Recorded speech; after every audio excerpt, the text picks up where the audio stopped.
Good morning students, how are you. आज हम class 7 बाल महाभारत कथा अध्याय 3 विषम प्रतिज्ञा पढ़ेंगे, समझेंगे। चलते हमारे लेसन की तरफ। तेजस्वी पुत्र को पाकर राजा प्रफुल्लित मन से नगर को लौटे और देवव्रत राजकुमार के पद को सुशोभित करने लगे। तेजस्वी क्या होता है? जिसके चेहरे पर तेज हो, यानी राजा जैसा पुत्र। प्रफुल्लित होना, खुश होना। देवव्रत राजकुमार के पद पर क्या सुशोभित होने लगे, यानी राजकुमार उन्हें घोषित कर दिया गया।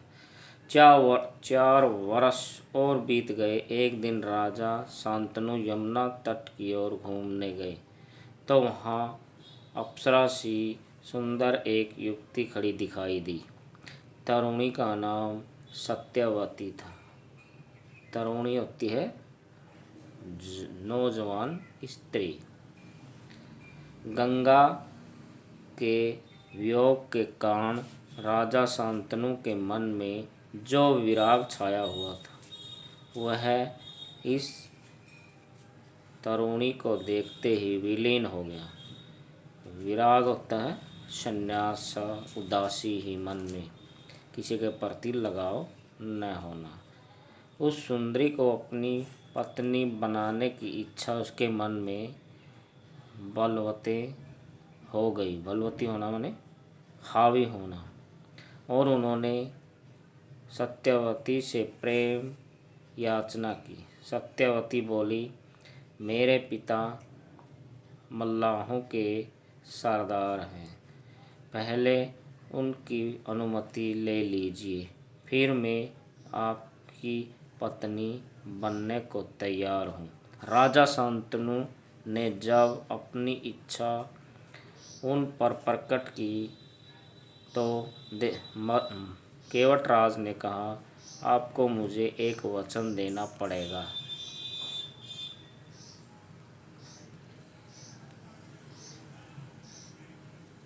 उसी राजा ने कहा, जो मांगोगे दूंगा, यदि वह मेरे लिए अनुचित न हो। केवटराज बोले, आपके बाद हस्तिनापुर के राज सिंहासन पर मेरी लड़की का पुत्र बैठेगा। इस बात का आप मुझे वचन दे सकते हैं।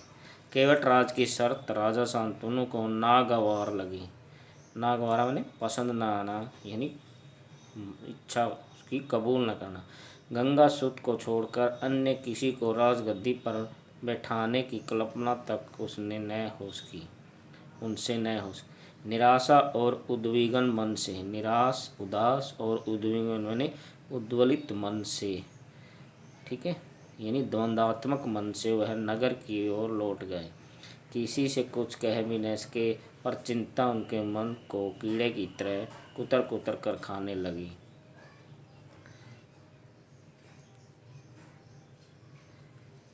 देवव्रत ने देखा कि उसके पिता के मन में कोई न कोई व्यथा समाई होती। व्यथा मैंने परेशानी। एक दिन उसने शांतनु से पूछा, पिताजी, संसार का कोई भी सुख ऐसा नहीं है जो आपको प्राप्त न हो, फिर भी इधर कुछ दिनों से आप दुखी दिखाई दे रहे, आपको किस बात की चिंता है?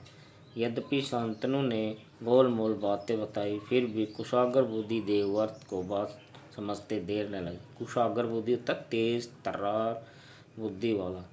उन्होंने राजा के सारथी से पूछताछ करके उस दिन केवटराज से यमुना नदी के किनारे जो कुछ बातें हुई थी उनका पता लगा लिया। पिताजी के मन की व्यथा जानकर देवव्रत सीधे केवटराज के पास गए और उनसे कहा कि वह अपनी पुत्री सत्यवती का विवाह महाराज शांतनु से कर दे। केवटराज ने वही शर्त दोहराई जो उन्होंने शांतनु के सामने रखी थी। देवव्रत ने कहा, यदि तुम्हारी आपत्ति का कारण यही है तो मैं वचन देता हूँ कि मैं राज्य का लोभ नहीं करूँगा। सत्यवती का पुत्र ही मेरे पिता के बाद राजा बनेगा। केवटराज इससे संतुष्ट न हुए।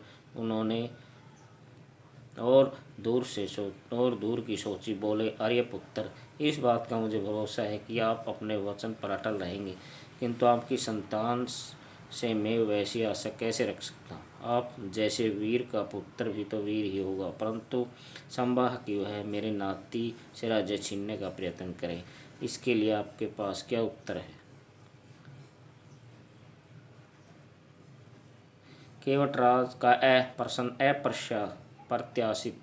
अप्रत्याशित था, जिसकी कल्पना नहीं की। उससे संतुष्ट करने का यही अर्थ हो सकता है कि देवव्रत अपने भविष्य का भी बलिदान कर दे, किंतु पितृभक्त देवव्रत इससे जरा भी विचलित नहीं हुए। गंभीर स्वर में उन्होंने कहा कि मैं जीवन भर विवाह नहीं करूँगा, आजन्म ब्रह्मचारी रहूँगा, मेरी संतान ही न होगी। अब तो तुम संतुष्ट हो। किसी को आशा न थी कि तरुण कुमार ऐसी कठोर प्रतिज्ञा करेंगे। देवव्रत ने भयंकर प्रतिज्ञा की थी, इसलिए उस दिन से उसका नाम भीष्म पड़ गया। केवटराज ने सानंद अपनी पुत्री को देवव्रत के साथ विदा कर दिया। सत्यवती से शांतनु के 2 पुत्र हुए, चित्रांगद और विचित्रवीर्य। शांतनु के देहावसान पर चित्रांगद हस्तिनापुर के सिंहासन पर बैठे और उनके युद्ध में मारे जाने पर विचित्रवीर्य की 2 रानियाँ थीं, अंबिका और अम्बालिका। अंबिका के पुत्र थे धृतराष्ट्र और अम्बालिका के पुत्र थे पांडु।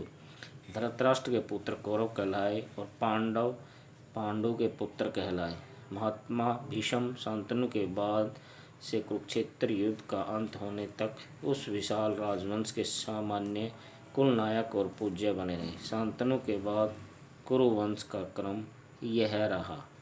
शांतनु 2 पत्नियां थीं, गंगा और सत्यवती। गंगा से देवव्रत थे और सत्यवती के चित्रांगद और विचित्रवीर्य थे। विचित्रवीर्य की 2 रानियां थीं, अंबिका और अम्बालिका। अंबिका से धृतराष्ट्र और कौरव कहलाए और अम्बालिका से पांडव कहलाए। धन्यवाद।